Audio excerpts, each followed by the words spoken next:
All right, part 2 of the video, we're going to discuss how to create overlapping cacti and our Aztec-inspired patterns. So let's first talk about overlapping, what it is. So overlapping is where two things are, basically layered, like one's on top of the other. And what this does is this creates the illusion of depth. So because the paper is flat, obviously you're still going to be drawing flat. You have to, trick the eye into thinking that the paper goes back further. So that's what we're going to do with cacti on this particular piece. So what you first want to do is you want to figure out what type of cactus you want to draw. And I know you don't always know all these different types. So I do have this option. So this just kind of shows some different types there are. I'm not a fan of this one. A lot of kids have tried to draw this style before and it doesn't work so well because the squiggly lines kind of throw them off. If you want to attempt it, go ahead. But these are some more of the simple style cactus to draw. And here is also a quick little showing you how to overlap also, okay? So when you think about which cactus you want to draw, one of the first things you have to think about is how you're going to arrange them. And you definitely want to make sure that the taller cactus are further back than the shorter cactus. So we're going to start with the ones further back first. And I want to realize that I'm not drawing onto this line. I'm going to kind of draw like in the space, right? So I'm going to start here. I'm going to draw my first cacti. Like this.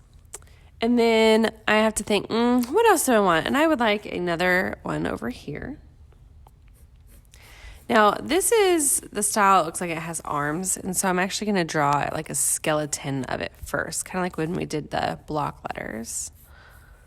Like this. Now, I didn't draw this line super dark just because it's going to get partially erased. I'm going to go around and stop. Again, just like on the block letters.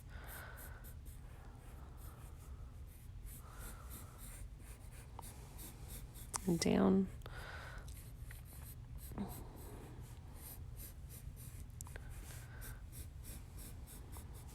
Like that, okay?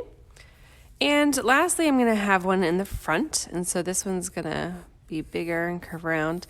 Now, a few things to think about when you're drawing your cactus. A, you want to make sure that they fill up the space. We don't want really tiny little cactus. And then when you draw the one that's in front of the other ones, you have to, erase. So that parts would be erased, okay? Then we're going to add a few details to the cactus, and we're going to add some lines so it looks like they're round, okay? We're not going to add lines like on our vase, like made it look round. So these ones are a little bit different. So this is going to start at like a point, kind of like the 1 point perspective that we've touched on before. And my lines are all going to come from this point. I'm going to curve like this, and this line's going to curve back, and so is this one. And then this line will too. And notice how I made this one partially arched, so it looks like part of it too. There you go. So there's this one. And then on this cactus, I'm actually going to erase this center line. Actually, no, I'm sorry. I'm going to leave the center line, and I'm going to add one to each side, like this, and like this. And then these ones also come from a point, so this would just curve in. And then this is going to get erased right here. I'm going to do the same thing on this side, except for this one's only going to have two. So I'm going to move this one slightly over. And I left this like that because I'm going to add a flower to this space.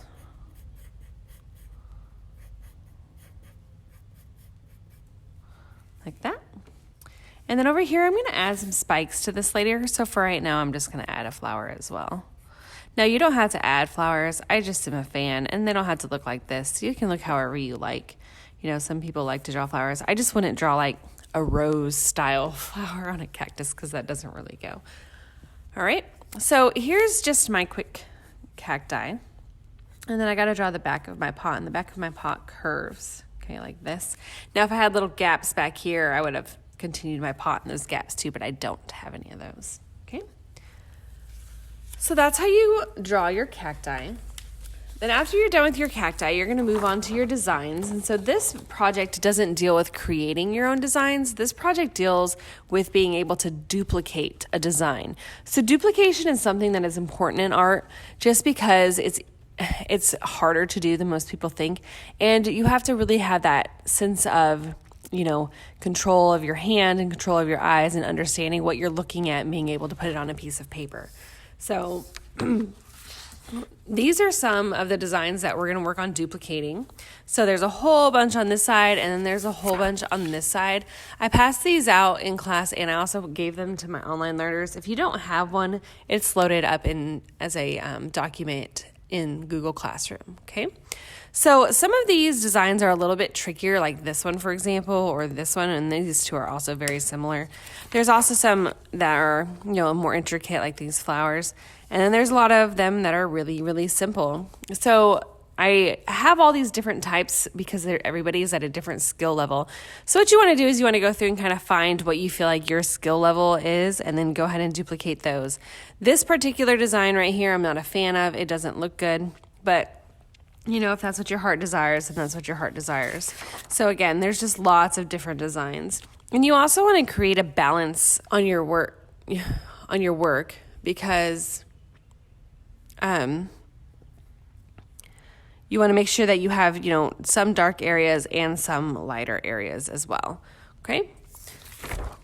So we're going to practice a couple patterns first, because practice is always good. So a lot of you saved your vase. So you would take this, for example, and, you would draw, say, your vase like this, just on a practice paper, and you would do some curved lines. Now, you want to practice drawing first, just like anything else. When you practice something, you become better at it. And these are kind of crooked, but that's all right. So let's talk about, let's say, this design right here.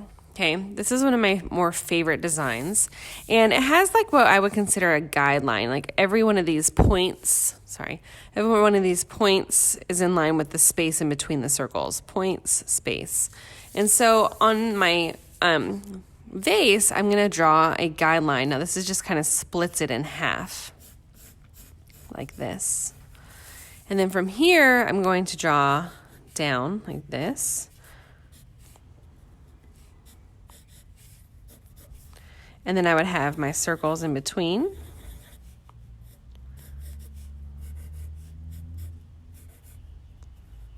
Let's go over like so. And then, this eventually will be erased, and so with this line, but again, this is my practice. And I'm like, oh man, I think I did a good job, and I'm not going to continue it. But if I were to continue on this side, I would go off the page like this. You have to pretend like it keeps going. Okay, you can't just stop a design. And then on these, you also have these lines that go like this. And they get shorter as they go. And then these ones would be like this way. Okay? And so a lot of them have that center line, like for example, like these arrows. For example, that center line goes right through the middle. So you would do the same thing when you practice it. You would draw that middle line, and then you would be able to draw your arrow that goes up. And this is going to be black. And I'm not going to solid color it, obviously black. And this would have a square like this. And then my next one would come this direction. This would be black. And you would continue with your practice patterns. Now, there is another style that is good for guidelines, which is, excuse me, like this, these squares. So you don't want the tops of the squares to touch the bands, okay? So you would want to be able to have a space in between each one of them. So this is my original, band, and I'll eventually Sharpie these.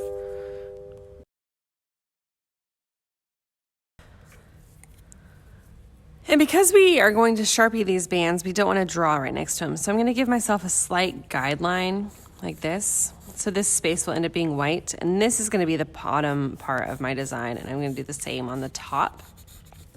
Okay. And then I would continue with my rectangle. That would be like in the middle like this. And this rectangle would be inside of it. And then there's a smaller one inside of it. Then I come over here and I would draw. So I give myself a space. Oop.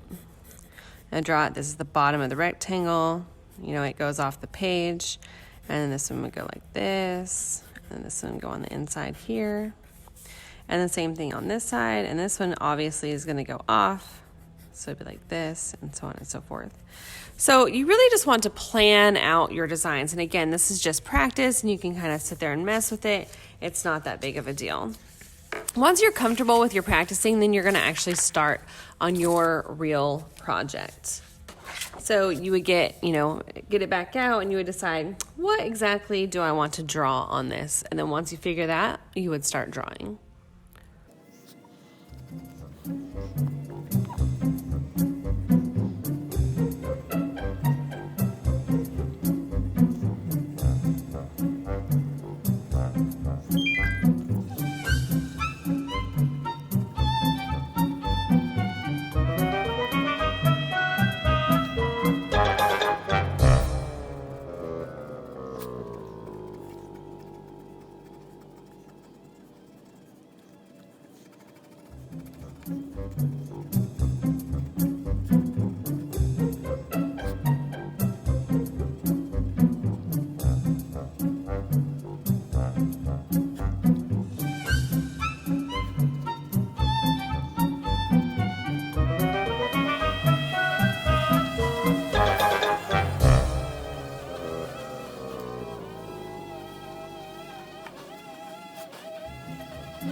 When you're all done, you need to Sharpie.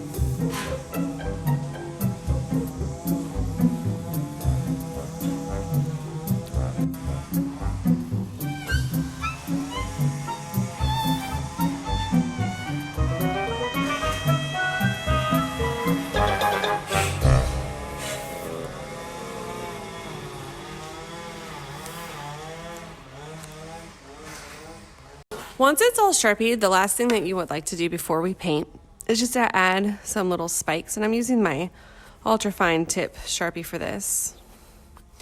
And you want to lift your Sharpie as you draw. So I'm like down and I'm like lifting up. Not so drastically like that, but...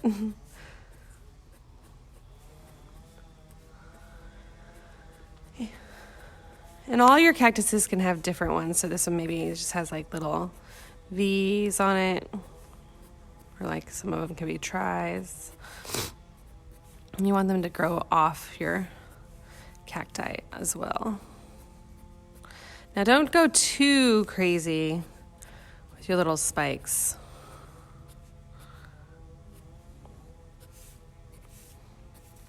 And then I'm not a fan of adding anything to that one. And then once you're done like this, you are ready to paint. Painting will be in part 3